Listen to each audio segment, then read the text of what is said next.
সুদৰ্শন অভিনেতা উৎপল দাসে কান্দি কান্দি ভাগৰি পৰিছে।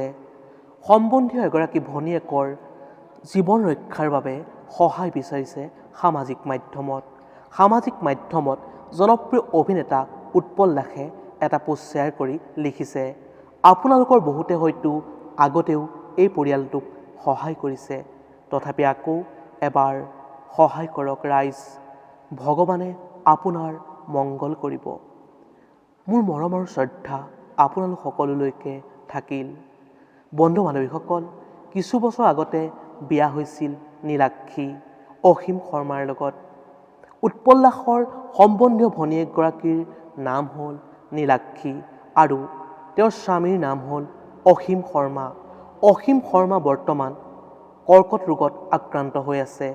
আৰ্থিক অৱস্থা টনকিয়াল নোহোৱাৰ বাবে অসীম শৰ্মা বৰ্তমান চিকিৎসালয়ত মৃত্যুৰ সৈতে যুঁজি আছে।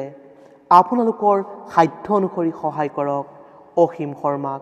ডেছক্ৰিপশ্যন বক্সত অসীম শৰ্মাৰ সকলো ইনফৰমেশ্যন দি দিয়া হৈছে। যদি আপোনালোকে সহায়ৰ হাত আগবঢ়াব বিচাৰে দুৰ্ভগীয়া অসীম শৰ্মাক, তেন্তে আপোনালোকে সহায় কৰিব পাৰে। ভিডিঅ'টো আছিল ইমানেই।